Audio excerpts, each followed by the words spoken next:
Yes, sir. Thank you.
Atëherë përfaqësuesit medjave, falenderoj shumë për prezencën e pjesëmarrjen e juve. I nderuari ambasador Heldt, i nderuari zotëshëma, të nderuar të pranishëm, për mua është kënaqësi edhe nder i veçantë që sot me kapacitetet e Ministrit Financave, në emër të Qeverisë së Republikës së Kosovës, e nënshkruaj marrëveshjen e 8 me radhë me Qeverinë e Republikës së Gjermanisë, marrëveshje e cila është në bordën e marrëveshjeve të gjithëtanishme, është grant, janë kontribut financiar pakte, që unë zakonisht kam parafal, që dëshiroj të falenderoj Qeverinë Gjermane, ambasadorin Heldt, po i gjitha taksapaguesit gjerman që me taksat e tyre fuqishëm po kontribuojnë në përmirësimin e jetës së qytetarëve të Kosovës. Gjermania është njëri prej donatorëve më të mëdhenj në Kosovë. Dhe deri me tani, duke përjashtuar kontributin fort, ka kontribuar me taksat e tyre zhvillimin e ekonomisë të Kosovës mbi 500 milionë euro. Për çka, unë si Ministri i Financave, institucionet e Republikës së Kosovës jemi shumë mirënjohës. Që nga fillimi i mandatit tim si ministër, këtë mandat plas, deri me tani, me këtë marrëveshje e kalojmë shumën prej 100 milionë eurove që janë para gratë, që janë para fort, dhe 50% e këtyre mjetëve, mbi 50 milionë euro, janë përkrahje nga qeveria dhe populli gjerman. Marrëveshja e sotit ka vlerën prej 6.5 milionë euro, ne jemi përcaktuar për zhvillim ekonomik të qëndrueshëm, dhe ne jemi sigurt që një zhvillim ekonomik qëndrueshëm e siguron vetëm sektori privat. Këto 6.5 milionë euro janë të dedikuara për fondin për garantimin e kredive. Ky fond është themeluar me përkrahjen dhe ndihmën e donatorëve. Kontribuesi më i madh në aspektin financiar është Qeveria Gjermane, deri me tani. Qëllimi është që fokusohen grupet, sidomos njerëz të ri, gjinia femërore, që kanë plane të qëndrueshme të biznesit, po ndoshta i mungon kolaterali edhe i mungon historiku në bank dhe ka mundësi që të realizojnë kredi me kushte më të voljetshme. Specifikisht, këto mjete janë të dedikuara për përkrahje të ndërmarrjeve nga fusha e agrobiznesit. Të nderuar përfaqësues medjave, kur e përmenda shumën prej mbi 500 milionë eurove që janë përkrahje nga qeveria gjermane dhe populli gjerman, kam obligim të theksoj se mbi 80% të këtyne janë grante, janë para fort, janë para pakte. Zotë ambasador, zotë Shaman, juve faleminderit shumë. Për mua kjo periudhë e vitit afërsisht e bëvot një vit në këtë mandat. Një prej kënaqësive që kom di punë ka qenë bashkëpunimi me juve, me institucionet e juve, edhe për kroja e juve. Faleminderit shumë edhe në qytetarëve të Republikës Kosovës dhe besoj që ky bashkëpunim do të vazhdojë në tanën dhe ne do të jemi shumë të përgjegjshëm për shpenzimin e taksave të juve dhe për mënyrën më transparente llogaridhonjen ndaj qytetarëve tonë edhe ndaj qytetarëve të taksapaguesve gjerman. Faleminderit shumë.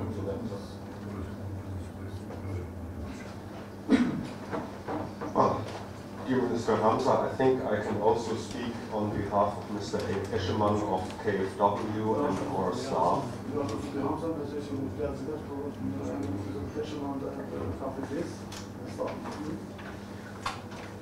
To return the compliment, I have also started a year ago roughly in this function.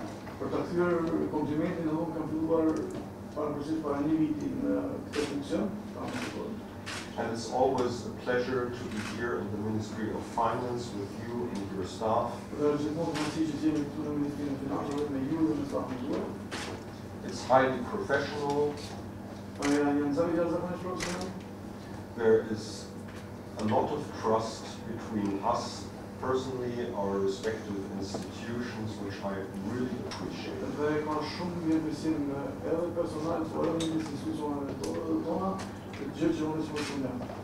This is the basis for all the good work we try to do together to bring this country forward for sustainable growth and integration into Euro-Atlantic structures.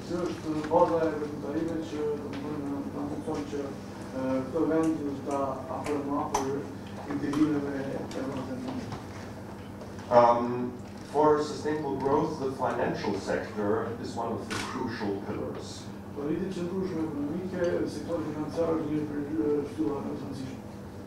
The German government, with its various institutions, also in the financial sector, has supported Kosovo since 1990, mainly through KfW.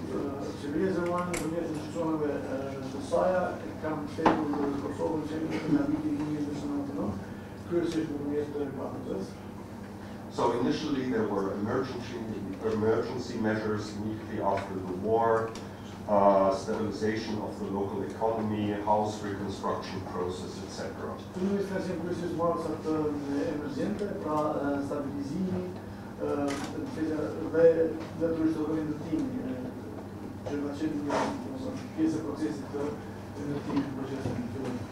Might be worthwhile to point out that KfW stands for Kreditanstalt für Wiederaufbau, literally translated Credit Agency for Reconstruction, because this was the situation when KfW was founded after World War II in Germany, to reconstruct.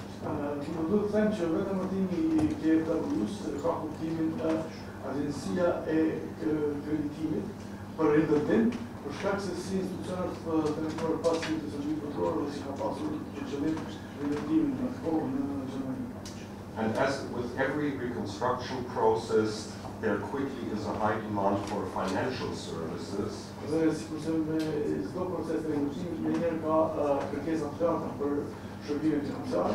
So the German government through KfW supported, for example, the establishment of Pro-Credit Bank together with other donors and private investors.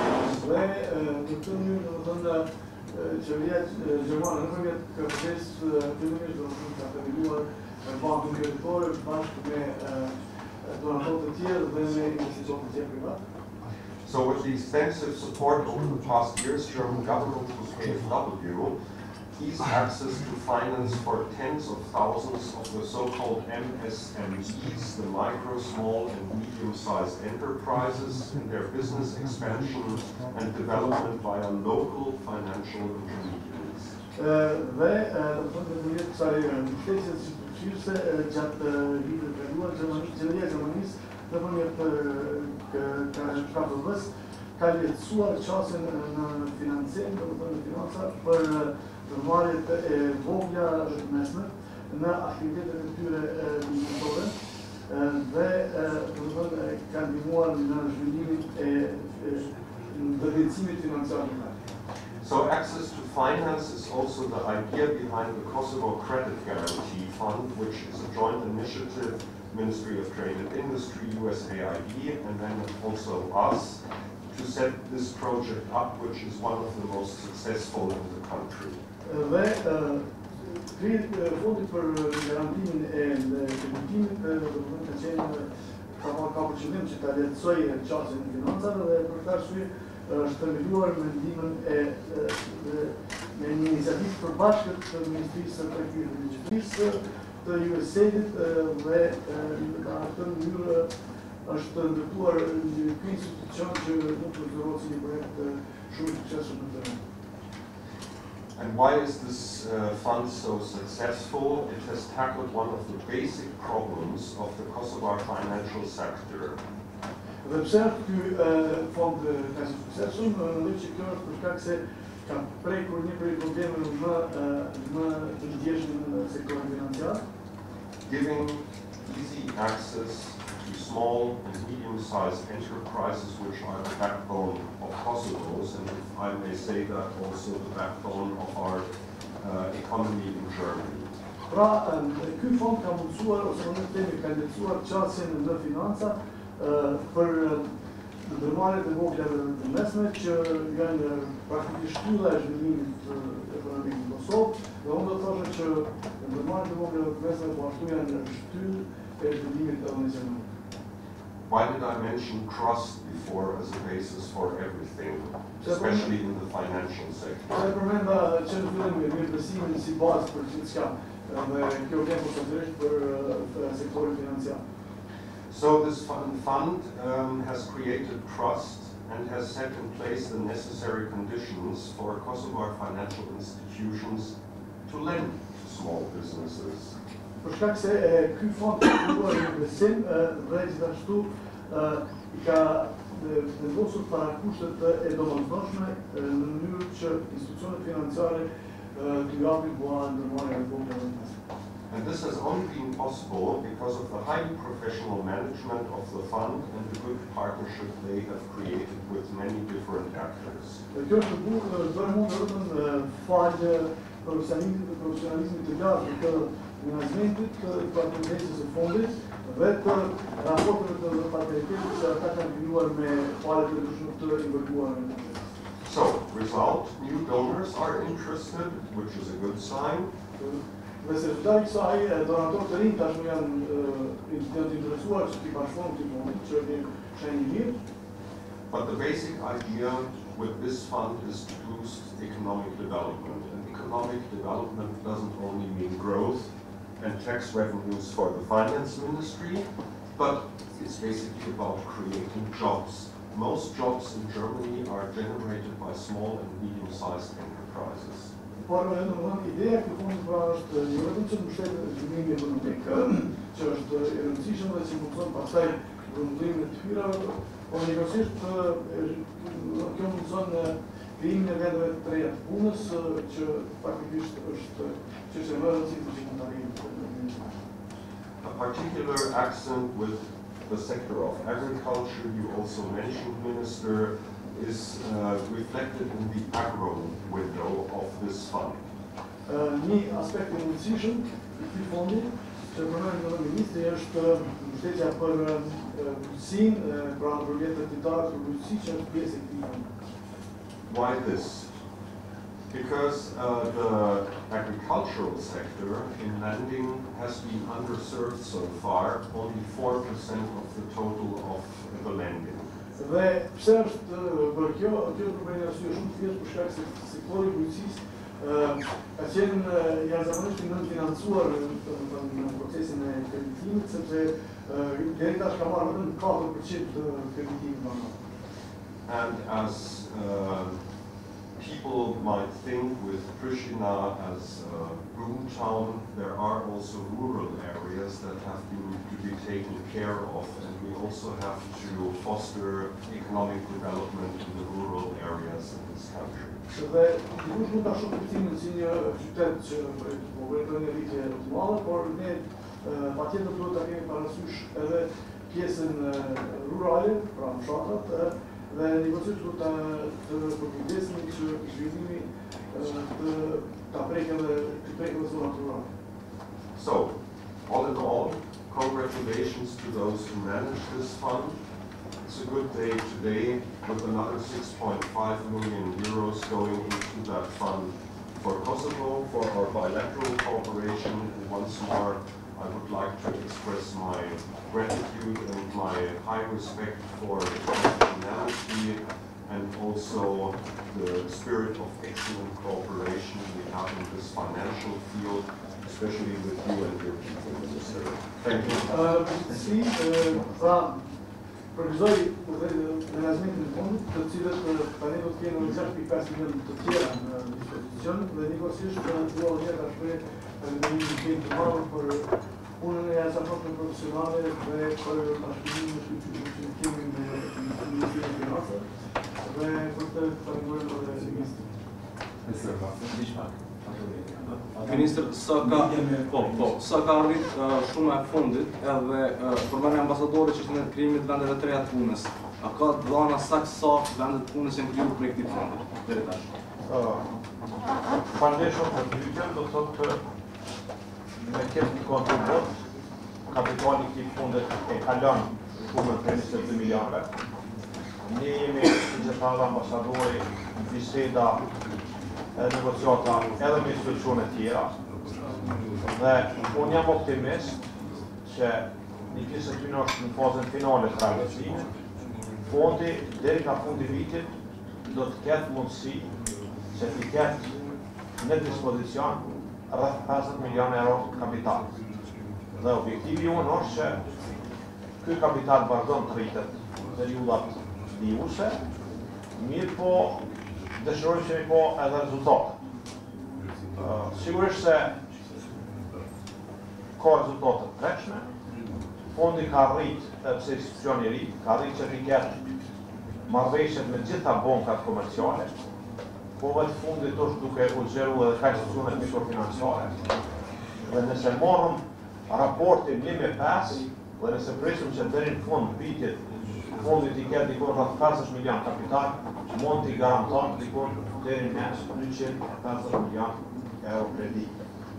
Tash nëse do të kthejmë për një vend pune, dhe që ka mundësi të krijohet një numër i konsiderueshëm i vendeve të punës, mirë po mbi gjitha është menaci edhe fokusi. Cila grupi i targeton? Grupin e njerëzve të ri, grupin e grave në biznes, agrobiznesin me qëllim që të kemi edhe një zhvillim që të balancuar rajonal, dhe besoj që ky institucion me përkrahjen e gjithë neve ka me dhënë kontributin e vetë në zhvillimin e qëndrueshëm.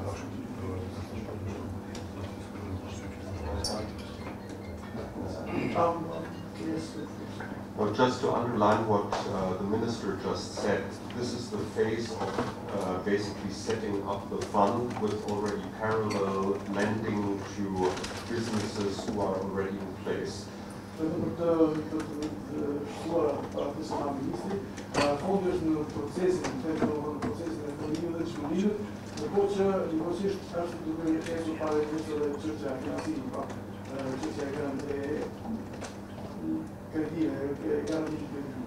So if you let me take up the example in the agricultural sector, because I mean, you can't really say statistically this amount of money creates that many jobs, so it's sectoral. In agriculture, which is more labor intensive, we have just started the agro window in March this year. So first comes disbursement, then for example the buying of machinery expansion, which then means recruitment for new jobs. So basically in that particular field, which is also labor intensive, the process has just started. So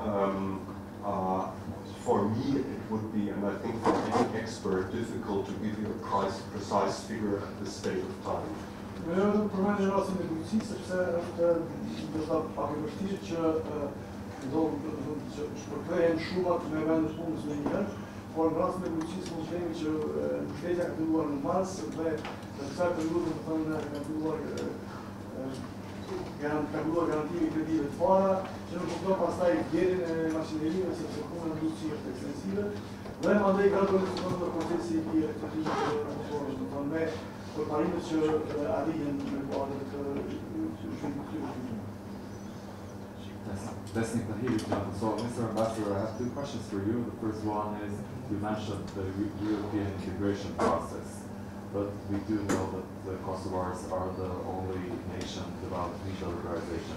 So, are you hoping that this process is going to be happening this year? Und die zweite Frage ist, I think, are you happy hearing Chancellor Merkel saying that the boundaries in the Balkans are untouchable? Thank you. Yes. Okay. So on visa liberalization, I think on different occasions I have already made it quite clear that I am very much supporting this. Only, you know, as well as I do, the Commission has delivered its recommendation and now it has to be taken up by Council and Member States. I am extremely hesitant to talk about precise dates for processes I cannot control. So I would say, yes, I absolutely hope the sooner the better, because I think this singling out of Kosovo as the only country on the continent where especially young people are not able to travel and discover the Europe they are supposed to join is not a satisfying state of affairs. But then I'm not the one to push decisions. This is a process where from the Kosovar side, the conditions have been fulfilled according to the recommendation of the European Commission, and now we have to go through the processes back in Brussels and in the capitals of member states, because now it's the Council who has to reflect the recommendation of the Commission. So that's the state of affairs, and I can't change it from here, which is why I'm very hopeful, but you will not find me naming precise dates. On the other issue, yes, I am very happy that Chancellor Merkel was clear on this subject. Please let us not forget that this year will also be commemorating the centenary of the end of World War I, and I think this continent has seen enough haggling about borders in the past century. So let's try and improve the lives of citizens, whatever community they belong to in the respective countries, and not try to solve this by border changes. I think these times are over once and for all. One more question, please. Mr. Ambassador, Marko Zakic, RTK2. Can you comment the resignation of the prosecutor of the Kosovo and in a comment in a way the role of law in Kosovo? Also in the light of the 70 days and 7 months since the murdering Oliver Ivanovic in Mitrovica, can you comment on that as well, please? For the murder of Oliver Ivanovic, I think proceedings are ongoing, and it is a good tradition to not comment on ongoing investigations. For the other part, rule of law, of course, is extremely important, which is why this also is another chapter of the big book, which is called Trust. And rule of law is about trust in the international sphere, for the role of the judiciary here in this country. Trust is also about potential investors to have the security that rule of law functions.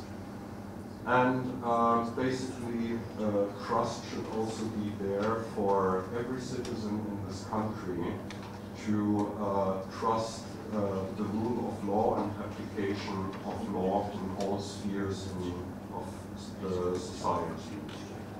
On the particular case of the special prosecutor, I do not wish to comment, as I do not have all elements at my information, and I always want to analyze first, reflect, and then comment. Thank you. Thank you.